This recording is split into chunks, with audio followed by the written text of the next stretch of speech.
Hoje a gente recebe aqui no podcast um convidado muito especial. O podcast vai ser em inglês com algumas inserções minhas em português. Então, obviamente, vocês vão ter legendas. Então, estamos aqui com Gianfranco Gentile, Boa tarde. diretor de Heritage da Breitling. E se você não é inscrito no canal, se inscreva. Toda terça, quinta e domingo tem vídeo novo. So we have a very special guest today, Gianfranco Gentile, Global Director of the Heritage Department at Breitling. Yes. And it's a pleasure to have you here. The pleasure is mine. Nice to meet you. Please. And his career spans from the heritage legendary of Italian automotive brands like Fiat to creating the legacy of Breitling now. Mm-hmm. And before we start, I know that you are Italian, so we have Italian wine. Thank you very much. I really appreciate that. And you are from Piemonte, right? Yes, when I was working for Fiat and for Alfa Romeo, I lived in Turin. So the Barbera is one of the wine we are most accustomed with there. Great choice. I had a white and a red, and I think the red it's. I fully agree with you. I always like the red more. Saúde. Saúde.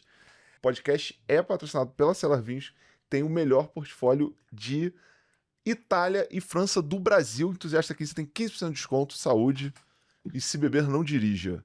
So, Gianfranco, how did you get into watches at the first place? I was into watches since when I was a kid, actually. My father is a classic car and vintage watch collector, and I basically was able, all through my life, after studying humanities and history of art, to then understand that the path that I wanted to pursue was the one related to corporate heritage, so the way that companies actually give value to their past. And then I thought that I would have done the best possible if I would have worked in fields that I genuinely liked. And then this kind of family passions that were also personal passions came to mind. And that's how I started, first by setting up the heritage department of Fiat, working there for almost 10 years in managing all the Italian brands.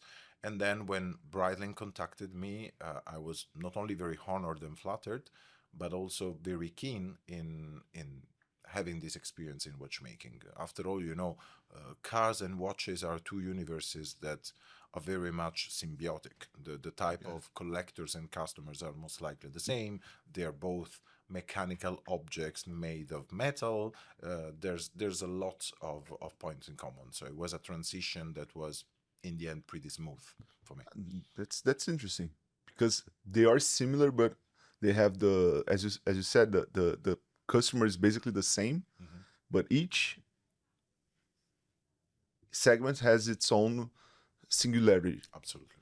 And how do you begin your journey in the cultural communication, and how do you transition from going to from a automotive maker to Swiss watchmaking? What motivated you to embrace the? Well, first of all, I guess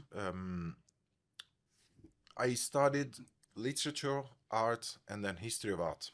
And my actually first work experience came out of a strike, in a way. I was back then studying history of art at the Sorbonne University in Paris, and the country went on a strike. And strikes in France are serious. Yeah. I mean, the whole country basically blocks. In that case, the strike started with the students, and then the teachers decided to join. So the whole university got blocked. I was writing my thesis back then about the relationship between contemporary art and fashion in Italy and France. And the academic coordinator of the university just called us, the whole group of foreigner students, and told us, listen, if you want, you can stay in Paris, but we're not sure that we're going to validate your exams, because we don't know if actually the teachers will show up to do the exams. And then I thought, you know what, instead of going back to Milan, I'll gladly stay in Paris. There are worse places where to stay for a few months. And I will try to look for something to do there. So I started to send applications that were related to my diploma. And one of them got the attention of the back then director of the Musée des Arts Décoratifs. He was going to curate an exhibition for Hermès. And I went to see him at the museum, and again, the chance. He told me, "Listen, I cannot hire you as a stagiaire, as an intern here at the museum. I already have one, and there's not enough space. But if you don't mind, Hermès asked me to curate an exhibition for them. So I know it's not the museum, but if you don't mind working for Hermès, this could be a nice opportunity." And I was like, well, actually, as the first working opportunity of my life, Hermès is definitely not the worst place where to start. And then I decided to, of course, to accept. We created a beautiful international exhibition about Hermès and leather, which basically is the core point. And from there, I started to understand that instead of working in art and in culture or for a public institution, actually working for big historical companies that have to find a very specific tone of voice when talking about their history and give value to their history in order to promote the strength and the legitimacy of the brand towards their customers and public was a passionating adventure. And that's actually how everything started. Then I had an experience in cultural diplomacy, so I left France. I lived in other countries in Europe and around the Mediterranean. Then I got back to Italy and to finish my studies, and then I decided that I wanted to spend my career in Italy and that I couldn't find a better place than the industry in Italy, because Fiat is more than a company in Italy. It's definitely a part of national identity, as it is here in Brazil, by the way. And so that's how it all started. I knew a lot about Italian classic cars because of my family passion. I had the tools, the academic tools, because I studied, as I said, history of art, then I did a master in cultural communication, and I basically proposed myself to Fiat. They believed in my propositions, and basically we started cooperating together. We set up a heritage department. We started working on the Italian brands of the group. And then I worked there for almost 10 years. Italian brands of the group, Fiat, Alfa Romeo, Lancia, and Abarth. Ferrari, no. Ferrari was already not part of the group anymore. It spinned off. And also, there was a kind of, there could have been Maserati, but Maserati sits in Modena, which is right next to Ferrari, so a little bit far away from Turin. And so we decided that working on the brands that were based in Turin and in Milan would have been easier for us because the two cities are less than an hour away from each other.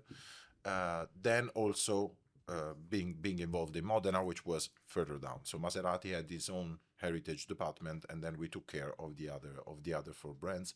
And it was an incredible adventure because basically not only we had the chance to take part in iconic races like the Mille Miglia or the Targa Florio, like all the most important races by driving the cars of the museum, but also we set up two different museums, one for Alfa Romeo in Milan and another one for the other three brands in Turin.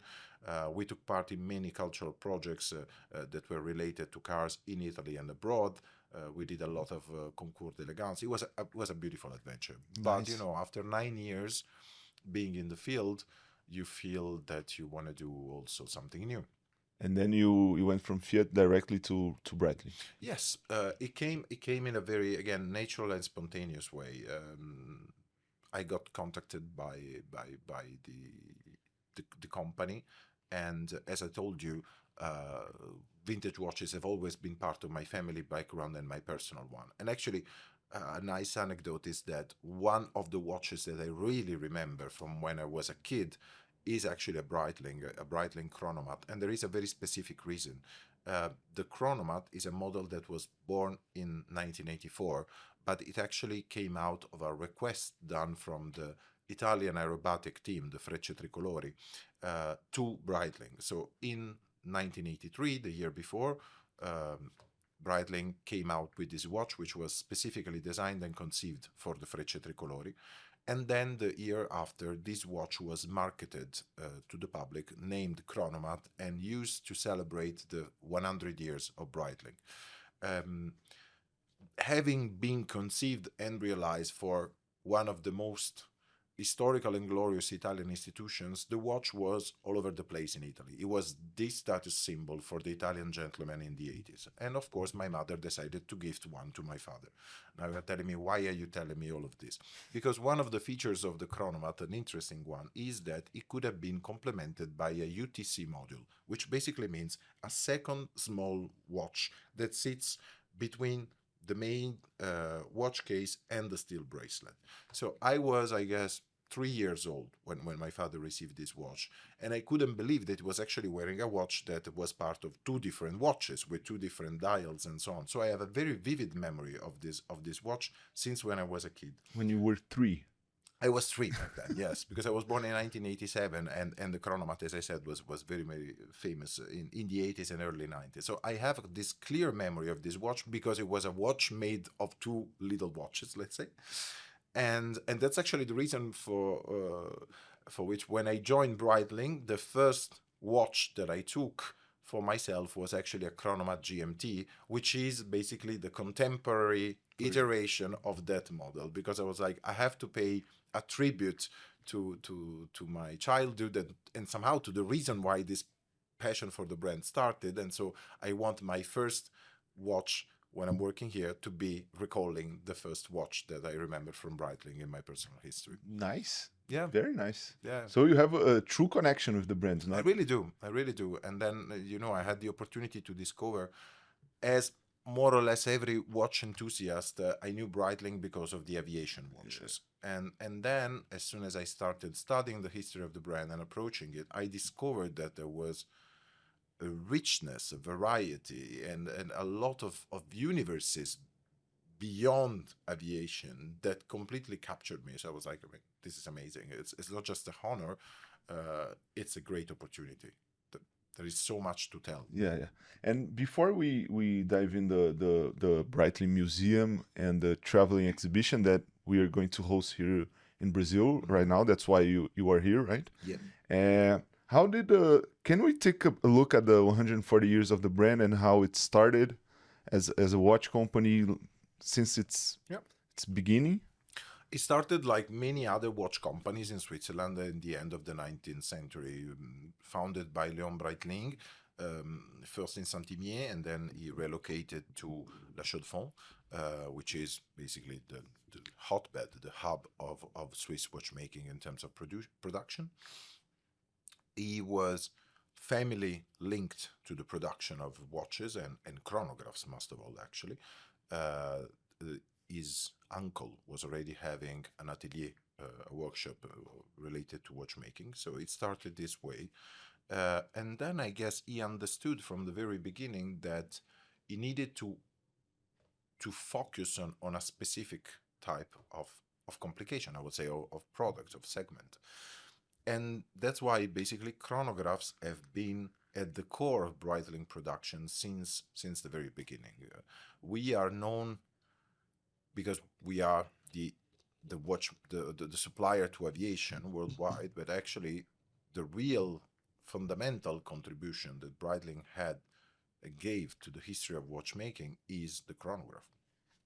And let me just recall that the shape of a chronograph of no matter which brand on the market at the moment, so the fact that a chronograph has a crown at 3 and 2 pushers at 2 at 4 is actually a Breitling patent from 1934. So everyone wearing a chronograph, no matter the brand, is wearing a piece of Breitling history somehow. Nice. Very nice. And you also lead the acquisition of vintage watches, right? Yes, indeed. And what's the process of curating these collections and finding unique pieces that it's probably with a collector, like in some place hidden? How? Well, one of them is actually Sao Paulo. How do you find this? So we set special pieces. We set up a process. First of all, I was tasked to set up a team because the quantity and the ambition of the activities that we were tasked to take care of was so huge that I couldn't do it alone. Within my team, Jennifer, she's in charge, among many tasks, of the watch acquisitions. So we set up a process which actually involves 3 different people inside and outside the company with different backgrounds and knowledge. Each of them gives an advice and an opinion on a specific field. So every time that a watch actually is approved by these 3 degrees, then we start the negotiation and considering the opportunity to acquire it. We acquire it everywhere, basically. I mean, both physically, as I said, we bought watches in Brazil, but we bought them in Japan, in the United States, in Europe, and so on and so forth. And also, I mean, we acquire watches from all different eras of the brand. And another reason is that we have so many cultural projects taking place at the same time in different parts of the world that we need more than one type of watch. In this case, for example, imagine the traveling exhibition that you mentioned. We have 4 different kits of watches that are traveling the world at the same time. These kits all encompass 17 watches, and in order to make it the life easier to our colleagues, we decided to have the same models displayed in every kit. In most of the cases, this means not only the same model, but literally the same watch. So we had to have at least 4 different specimens of the same watch, plus the one that is now exhibited at the museum in Zurich, plus extra ones that are used for other external communication activities. So this means that for a very specific reference, we need from 5 to 10 specimens, and that's why you need a lot of acquisitions. So you don't have 4 watches, you have 20 watches of one reference, basically. Most likely, for every I mean, some iconic references like the Navitimer can have tens and tens and tens of different watches. But if we want to speak about a very specific reference, for example, I don't know, Superocean, the watch that I'm wearing now, the original Superocean from 1957, well, I guess we have at least 10 different specimens of this specific reference, which is a lot of work, because this reference, having been the first diving chronograph in history, has been used by divers, and so it's very rare to be found in great conditions, which makes it even more difficult to scout and acquire pieces. That I am in shock with the information of the 5 different watches. Yeah, I mean, there's a lot. And we bought, I mean, I can say that it's I declared it already. Over 1 year, we bought more than 100 watches. And if you consider the quantity of steps that I've just mentioned, and then there is the bidding in case of an auction, or the economic negotiation if you're buying from a collector or from a dealer, you can imagine how much time is needed for every single acquisition. And if you multiply it by 100, you understand the quantity of work that we put into this activity. Really amazing work. Really nice. And how do you see the heritage as a marketing tool, especially from a company that is 140 years? I would say that it's a fundamental tool, but then in my case, I'm waving my own flag. I mean, but the point is that basically there is a need, I guess, in a scenario which is more and more filled with competition, no matter if it is, again, fashion, jewelry, cars, or watchmaking even, because we have more and more new independent watchmakers coming out on the market, delivering excellent products. But then, I mean, if you have history, and what a history in this case, that's a powerful tool of legitimization, and I don't see why it shouldn't be used. On the contrary, of course, if you're a young, emerging, independent watchmaker, then most likely all your added value will be based on creativity and on going against the establishment. And of course, I mean, each of us chooses his own path. I just arrived from Mexico City, which is now hosting the SIAR, the most important watchmaking fair in Latin America. Well, there were a quantity of watchmaking brands that I wasn't aware of, even though some of them are actually Swiss-based, because there was a lot of attention for new and independent brands, and it was marvelous and very much fascinating for me to see the type of technical and aesthetical solution these guys come out with, because let's not forget that we're basically talking about an object which is in a way fundamentally anachronistic, a mechanical watch. And so to see so many interesting, modern, compelling takes on an object which is very classical was very much fascinating. But in our case, just to come back to your question, we have a glorious history, and it would be just stupid not to leverage on it. I was in Geneva Watch Days. Breitling was participating. In Geneva Watch Days, yes. From The amount of independent brands, it's astonishing. And Yeah. it's only growing. And how... We actually, hosted our traveling exhibition in Geneva during the watch days this time. So at the boutique, the people were actually able to see the boutique at the lake. On the, by the river. I can imagine that you know that Breitling has a very strong connection with collectors in Brazil. Breitling it was one of the brands that started my love for watches, with the Breitling for Bentley, because I was obsessed with cars, and Breitling had the... So you see the transition is Breitling for Bentley. How do you use the brand's heritage to strengthen the relationship with the collectors, with the community, with the Breitling fan base? Well, it's a fundamental tool. We started, one of the first projects that we actually started as soon as I arrived, one of the first things that I really wanted to put into place together with our social media department was Since 1884, which is a monthly blog that we publish on LinkedIn, on the Breitling profile, every month, as I said, to shed a light on less known stories that talk about the brand. The last episode actually went out a few hours ago, and it's a guided tour of the Breitling Museum that we opened in Zurich. But every month we focus on a different character, on a different subject, on a different model, in order to spread knowledge about the brand. Because this is what we do as Heritage, we spread knowledge through different channels. And aside of the digital community, so which we manage through social media, of course, the in-person encounters are fundamentals. And in that case, we start either with, not either actually, I would say we start together with collectors and owners group. So one of my first tasks was actually to meet them. And then I took part into the annual gathering of the Breitling Owners Club. I organized gatherings of collectors in different parts of the world. We are now having periodic meeting with collectors, either in Switzerland or abroad, what we call get-togethers usually, in which they come, show their watches, we show ours. There's a very nice and informal way of connecting with them.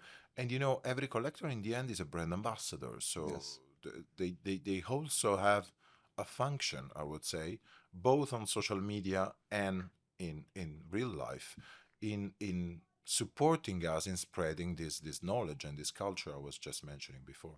So the relationship is very, very strong.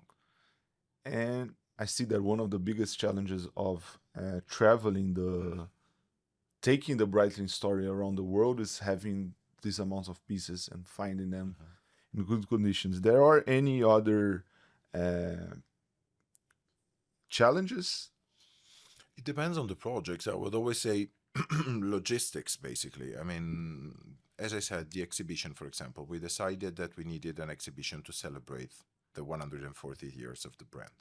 And we also decided that we had to develop three parallel projects at the same time. One of them, the most important for our department, was the museum, because we had the honor to build the first museum in the history of the brand. But then we said, okay, we build the museum in Switzerland because we want to greet travelers, collectors, enthusiasts in Switzerland. But we also, as I said, want to spread knowledge. So we need to take the history of Breitling to the world. And in order to do that, we need a traveling exhibition. And then on top of that, we also worked together with the brand communication department to the new book that has just been released. It's called 140 Years in 140 Stories, published with Rizzoli, that is also available on sale at our boutiques and online. So we had these three projects going together. You can imagine the quantity of logistics that are implied in this kind of projects. And that's how the traveling exhibition became an effort, because in 6 months, we are touching 25 different countries and 55 different cities, which is enormous. And like Formula One. No, I mean, yeah, exactly. It's a circus. It's a watch circus. And that's why, basically, I mean, you have every exhibition stays in a boutique for 2 weeks. Then you have to count the dismantling, the moving of everything, the customs, the setup in the other location, and so on. And aside of the watches, there is the real exhibition setup, like what we call the visual merchandising kit, which travels from one boutique to the other, which is also needs to be dismantled, shipped, and reassembled in another country. So it's a lot of work. And how do you see the future of heritage in watchmaking? Well, the importance of heritage is distilled for me personally, in a sentence that my former boss at Fiat used to pronounce. He always said, "We are not the guardians of the temple." So heritage should not, the past in general, should not be perceived as something sacred and untouchable. And we are not the priests that are working in the temple, to make it even more untouchable and divine. Heritage is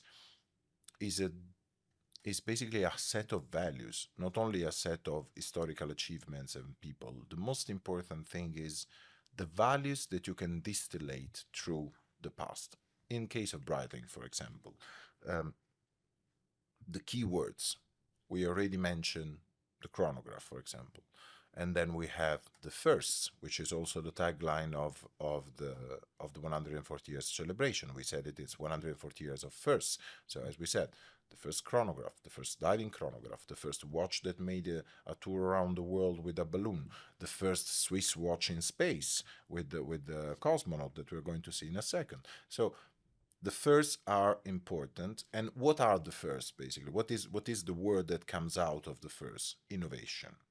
A constant attention to innovation, to introduce aesthetic or, most of all, technical advancement that could actually improve not only the brand, but the history. Breitling has always been looking for innovation. And the other word that goes together with innovation is quality. Our watches have always been tested and conceived to be sturdy, to be reliable, to avoid the customer to go back into service 6 months after he purchased the watch. This has always been a characteristic of our watches. Some of them are very sophisticated, but I would say overall, that's one of the main characteristics of the brand. And this is reflected in the Breitling of today. I mean, all our watches, no matter if they're chronographs or not, are COSC certified. So they're all chronometers. So again, attention to quality and to the fact that they can be as exact as possible. But then, let's not forget that all the spare parts that make up a Breitling watch today are tested for up to 5 times the regular, I would say, expiration time of every part. So reliability and quality is a value of the brand that comes from its past, but is very much present in the Breitling of today. And that's, to come back to your question, the role of heritage. Heritage is an inspiration, is something that reminds you of who you are and allows you to plan your future step in coherence with who you are. And if you lose track of who you are, then it becomes way more difficult for you to do something which is coherent and also believable from the public. Luckily, we don't have this problem. Very nice. Like, you really are the director of heritage, right? as I told you, I have to wave my flag. Sorry, guys. Il will invite someone else to talk about innovation. So before you show me the watches that you brought here and the one that is in your it's your personal watch, right? Yes, that's my personal watch. I would One just of them. like to thank a sponsor of mine. Queria fazer um agradecimento especial à G4 Educação, que além de ser patrocinador, também estamos nos estúdios deles pela primeira vez e a gente vai gravar a partir de agora aqui. E a gente disponibilizou um curso de inteligência artificial para o seu negócio de graça. Ele custa mais de R$ 1.500, então o link está aqui embaixo e o QR Code está na tela. So, what are you... Where? Yes, what are you wearing? You said it. I am a heritage man, so what do you expect? I'm wearing a re-edition of the Superocean. So we were talking about the Superocean before. What is it? It's another watch that has a great history. And as I said, we are used to consider Breitling as an aviation watchmaker, which is true, of course. But then in the very same years in which it became the official supplier to world aviation, Breitling also launched a diver model. And why did they do that? Because Willy Breitling was the genius that has been at the helm of the company for over 50 years. He basically decided, he saw the documentaries, for example, of Jacques Cousteau, and he understood that there was, in the mid-50s, there was a whole wave of attention about diving. It was becoming something, not only a professional sport anymore, but also something that normal people could do. And that's how he thought that he had to come up with a diver watch. Now, diver watches were already present in the market since the early 50s. But again, what did Breitling do in coherence with his heritage? Willy understood that he had to launch the first chronograph. He couldn't do a diver watch which wasn't also a chronograph. And that's how, in the very same moment, he launched the Superocean, that's the name of the model, in two different versions. So there is a three-hand which has an automatic movement and a chronograph which has a mechanical movement. The chronograph is not only, as I said, the first dive chronograph in history, but it's also most likely the first watch having a panda dial, so a black dial with white subdials. In that case, it was a move made on readability. He needed to make sure that divers were actually able to read how many minutes they had consumed of oxygens in their oxygen stars. But then what started as a functional choice became an aesthetical choice. And this is also a constant at our brand. I always say at Breitling, form always follows function. There's always a technical reason, and we will see it also in the watches that we have here. Coming back to the questions, this is a re-edition of the Superocean, so the Superocean Heritage 57. This was, in particular, this watch was done in partnership with Kelly Slater, with Outerknown, and it's a watch that I loved from the very first minute, because it actually had a brownish dial and a copper, right? Exactly. It's kind of dark brown, and in the heritage, in the watch heritage jargon, we call this tropical dial. Yes. This is actually the color that a black dial takes when it's exposed to the sun for many decades. In this case, of course, the watch was born brown, but the idea was actually to pay tribute to the real Superoceans that became older after years and years of use. And this affected the Superluminova also as well, which is not white, but is actually creamish.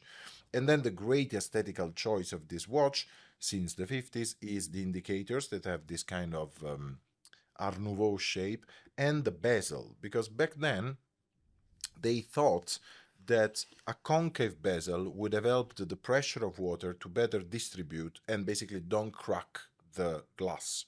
So again, it was a technical idea, but then it became an aesthetical statement, because you don't see divers watches that have a concave bezel. So all these aesthetical characteristics and stories made the watch so fascinating to me that I decided to buy the re-edition, which is... When was launched this re-edition? Do you know? I think it was 2021. If I'm not mistaken. It's very recent. Yes, it's very recent. It was a limited edition, 2021. God bless them. and what are... Sorry. No. Go ahead. And it was a limited edition, and then actually I decided to complement it with the Milanese mesh bracelet, because I mean, this is even more a tribute to the original Superocean. And as we said, I think the mesh bracelets are coming back. Yeah, I would say so. I would say so. In this particular case, this watch wasn't born with a mesh bracelet, so I took a license, I would say, because actually it was born with a recycled nylon NATO strap, which was beautiful and sustainable. Let's not forget that sustainability is one of the core values of the brand. But as I said, I decided to have a metal mesh bracelet because this is how most of the original Superoceans were actually sold in the 50s, and to me it just made more sense to have it this way.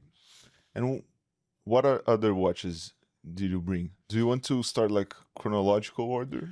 Well, we could do that. So in order to be democratic, we bought 2 vintage watches and 2 contemporary ones. But even, of course, like the 2 contemporary ones have a strong link with the heritage of the brand as well. So in a pure chronological order, we can start with the Cosmonaute. As I said, it's a fundamental piece not only in the history of Breitling, but actually in the history of watchmaking, being the first Swiss watch that made it to space. This happened, please have a look at it. This happened in 1962 with Scott Carpenter. Another great story of the brand. Scott Carpenter, American astronaut, the second astronaut that actually went to space after John Glenn. When he was training, he was also the person that within the Aurora 7 project, so the first project that made the Americans go to space, he was in charge of all the instruments of board, which means that he was also in charge of finding and selecting the watches for the astronauts. During the different steps of the training, before actually going to space, he went to Australia to perform some tests. And then there he discovered the Navitimer, which was worn by the Royal Australian Air Force pilots. And he fell in love with the watch, and he thought that it would have been a great opportunity to have it on board during his adventure. So he contacted Willy Breitling, and he asked for the watch, but he also asked for some tweaks. The most important one is the fact that the dial, unlike regular watches, does not have 12 hours, but 24. And I guess you can understand why. I can't. Come on. When you are in space, how can you tell if it's morning or night? You're orbiting around the Earth and you see many sunrises and sunsets, one every, I think, 15 minutes. So it would have been impossible for him to be clearly in understanding of what exact time it was. So he asked the dial to have 24 hours, which means, of course, a modification of the caliber itself. He asked the bezel to be bigger in order to manipulate it with space gloves. And everything went well. He went to space on May 24, 1962. He got back. The watch splashed down with him in the ocean. It got corroded because he had to leave the capsule. But this is a long story that we can tell to everyone that comes to Zurich, because the watch is exhibited for the first time in history to the public in Zurich now. But then Breitling decided to gift. This watch was actually a prototype done just for him. Willy Breitling then decided to gift a watch to every single member of the Aurora 7 adventure, and then to put it on the market. This specific Cosmonaute should be after 1965, because this is a wide subdial model. The wide subdials, so the so-called panda dials, as we said, were introduced in the late 50s, but joined the Navitimer and therefore the Cosmonaute in 65. So that's a post-1965 model. Beautiful, I must say. The patina is very uniform. Beautiful. Indexes. And it's a great watch. It's a great watch to wear, but it requires an effort, because if you see it like this at the moment, you would easily tend to think that it's 10:15, and actually it's 8:15, and that's a problem. You have to reconsider your own way of looking at a watch, which is not easy. And then we move to the football, or the referee, actually, that's the real name of this watch. And in a way, Superocean is linked again also to this model. So I would say Superocean is the fil rouge of this conversation. This watch has been conceived in the early 1970s specifically for referees. I don't know if in Portuguese you say arbitro, exactly as we say in Italian. Yes, or juiz, but juiz is like more judge. Okay, no. It was done for the football referees. And when he conceived this watch, Willy Breitling had a great idea, which was to reuse a caliber that he had manufactured in 1965 for the evolution of the Superocean, not the one that I'm wearing at the wrist, but the one that inspires the contemporary Superocean models. This Superocean is called in jargon slow motion. Why slow motion? Because it's a chronograph, of course, as the football, the referee that you have in your hands. But the main hand of the chronograph does not measure seconds, like in every other chronograph in the world, but minutes. Because again, for a diver, it is important to know how many minutes he has left of oxygens. And so he thought that the best thing to do was to give the highest readability to the minutes. So this watch, which is, as I said, called Superocean Slow Motion, works this way. The main hand goes around the dial once every 60 minutes, once every hour. And the point is, since it's so slow, how do you know if it's working or not? The small seconds here? There is a dot that you can see right on the 6. So changes colors. It changes shape. So it is fully black if the watch is stopped, the chronograph is stopped, as a big dot if the chronograph is working, and a small dot if the chronograph is paused. So diver watch in 1965. But then he had the idea to readapt this mechanism for football referees. So it still measures minutes, which is important because, I mean, you need to know how many minutes are left. But then if you look at the bezel, you will see that there's a specific scale until 45, and then there are 15 minutes left. Why that? Because a time for a game is actually 45 minutes. So you can time the 45 minutes, then you have the interval, the 15 minutes, and then you restart with the other 45 minutes of the second time. So I thought it was because of the extra time. You could also. I mean, it depends on how much time you have. But on top of the 45 minutes, it's all extra. So a watch that was built to be a diver's watch then became a watch for football. I've never seen this watch. It's insane. I love it, and as we were discussing before, I wanted to buy already a couple of specimens for myself, but in the end, Jennifer told me that we had to buy them for the company collection first. So I had to raise my hands, and I was like, okay, next time for me. Because the beautiful thing is that it has been created in 3 different color variations. So that's one of the nicest. Then you have the black dial with the red ribbon, and then you have a 2-tone blue like this blue with a light blue ribbon. All of them are beautiful. So in order to get the 3 variations in multiple specimens, as I explained before, there's quite a difficult job, a lot of acquisitions, and that's why my personal choices always go aside. Now I have to start hiding purchases from her. Just show up at the office and say, "Hi, I found him on the street." I didn't know what I was buying, so that would be a solution. So those are the 2 vintage models, but then we have them. And these models are at the exhibition? These models are at the exhibition. And then we have traveling one, right? They are not belonging to us, because in this case, in Brazil, you know, I mean, the how complicated it is with import-export. So the Brazil event is actually a spin-off of the traveling exhibition. And then we will have some specific watches that were locally sourced, as you said, the importance of collectors. And that's what we do, actually. I mean, we cooperate with collectors in many different ways. We don't only see them as customers, they really are partners and ambassadors. So most of the time, they also provide insights on the history of the brand. We use them as advisors when we have to do some specific purchases, or we ask them to loan pieces, and this is the case. Nice. Moving on to the contemporary pieces, then we have the Top Time Triumph, which was launched for the cooperation with Triumph. The nice thing of this project is that basically customers could buy a Triumph bike and then also watch, which was recalling the same shape and colors. And it's like the Breitling History. Yeah, and on a more accessible scale, I would say.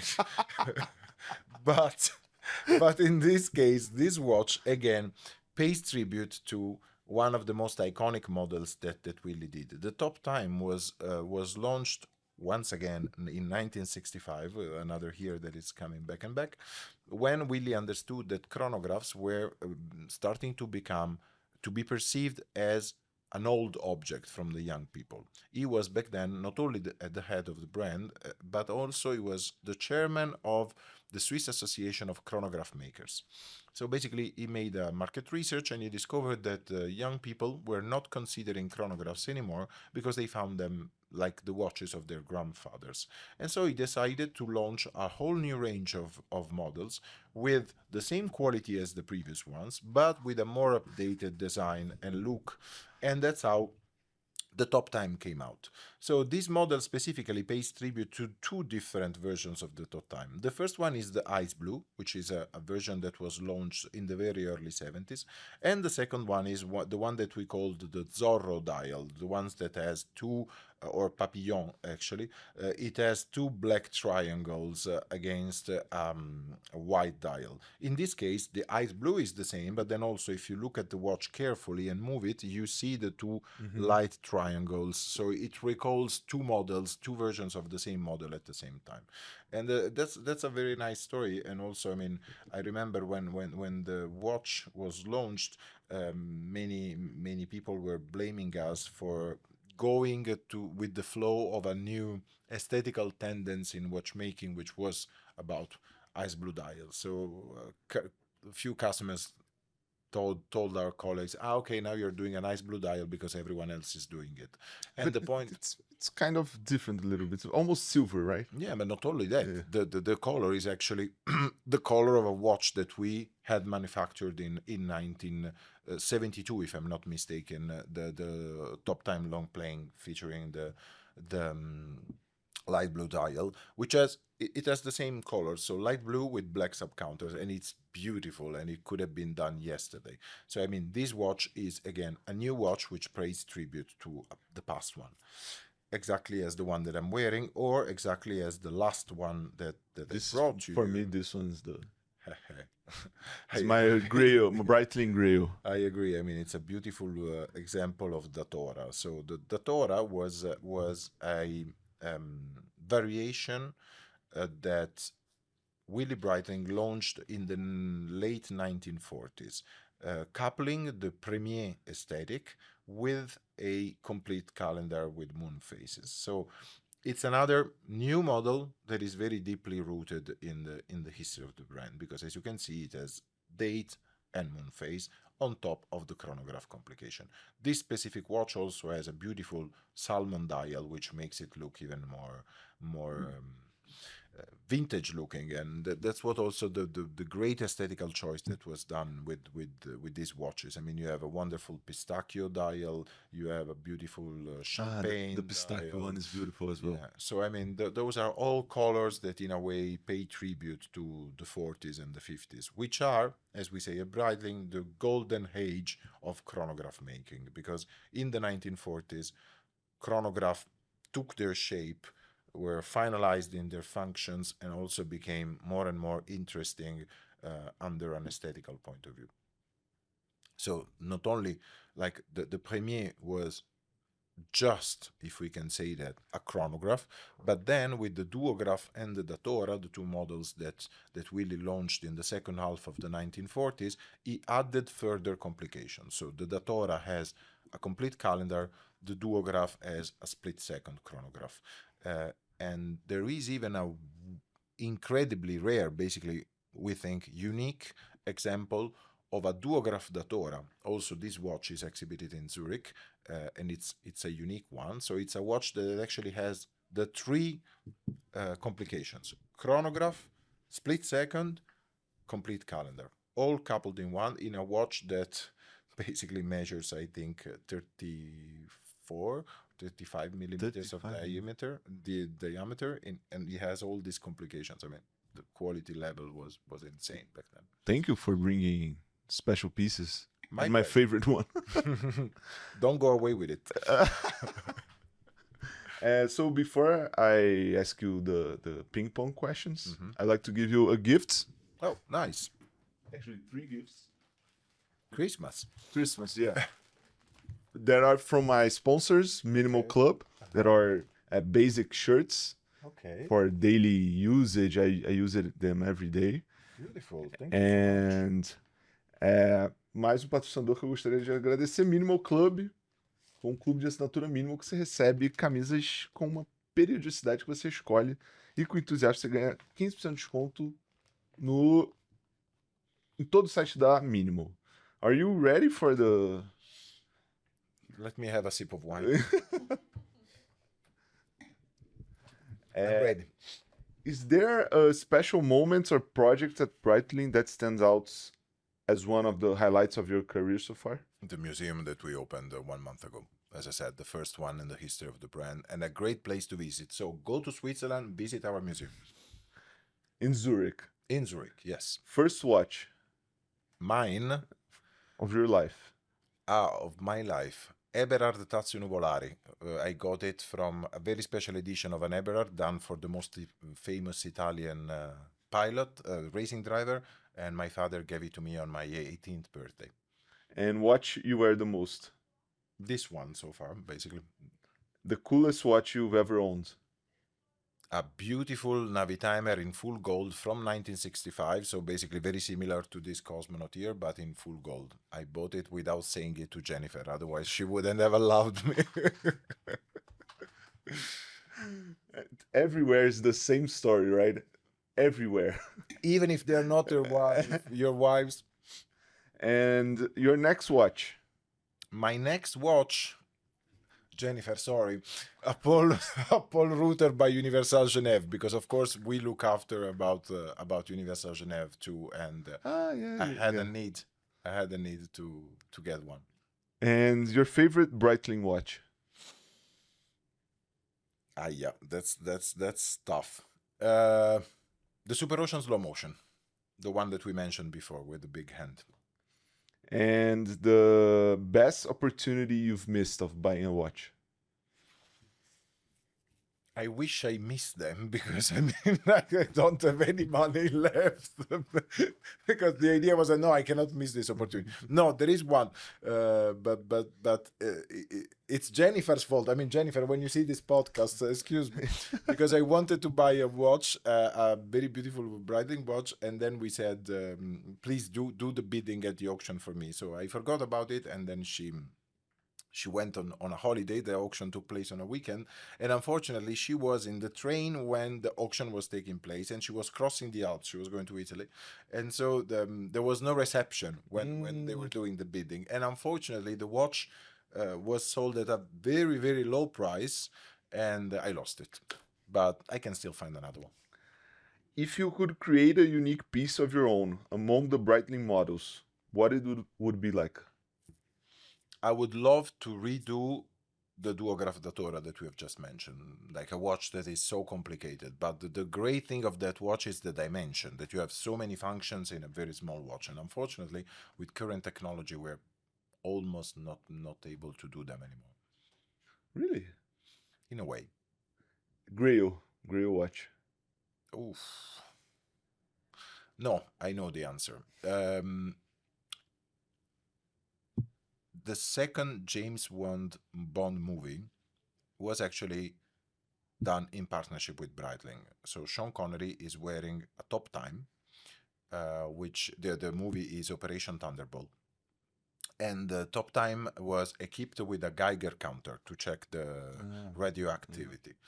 The watch, after the production ended, vanished basically, and apparently it resurfaced at a flea market a few years ago in the UK. The original one, when the lucky buyer bought it for apparently a low amount of money. The point is that we don't know who the lucky buyer is, otherwise I would have gone already ringing his bell every day. So the holy grail is that watch in particular. I would love to get it for the collection. And is a piece unique? Yes, I mean that one, yes, because it's the one that Connery was wearing. But there are others of that reference of top time is quite common, I would say, but that specific watch is the watch that I would like to get for the collection. So Gianfranco, thank you for being here, for your visit, for bringing the watches. The channel is open for you to tell people where they can see the Breitling collection, where they can find you. Instagram, LinkedIn, that you told that is a communication channel for Breitling Heritage. Yeah, I share all the things that we do on my personal LinkedIn, but as I said, We made the Breitling LinkedIn channel very active on heritage too. So if you're interested about vintage watches, vintage Breitling in particular, please do subscribe to our newsletter and to our Breitling channel. And then, yes, the Breitling website hosts all information on the museum, on the next destinations of the traveling exhibition. Everything is online. The pleasure was mine, so muito obrigado. Thank you very much for having me here and It's a telling pleasure. all these nice stories. And the appointment is in Switzerland when you come back. Okay. I will. I will. know. Probably April. Okay. I hope so. Good. We are open in April. At the moment, the museum is scheduled to be open until spring of next year. So for all you traveling, but things may change. We will see. Bom, se você ficou até aqui, obrigado. Espero que vocês tenham curtido esse papo com um expert em Heritage Breitling. E a exposição itinerante dos 140 anos da Breitling tá no Shopping Cidade Jardim, no primeiro piso, até o dia 30 de outubro. Então considere dar uma passada lá para conhecer um pouco da história dessa marca incrível. Considere se inscrever, dar o likezinho. Terça, quinta e domingo tem vídeo novo. Coloca nos comentários qual dos relógios vocês mais gostaram. Obrigado e até o próximo vídeo. Bye.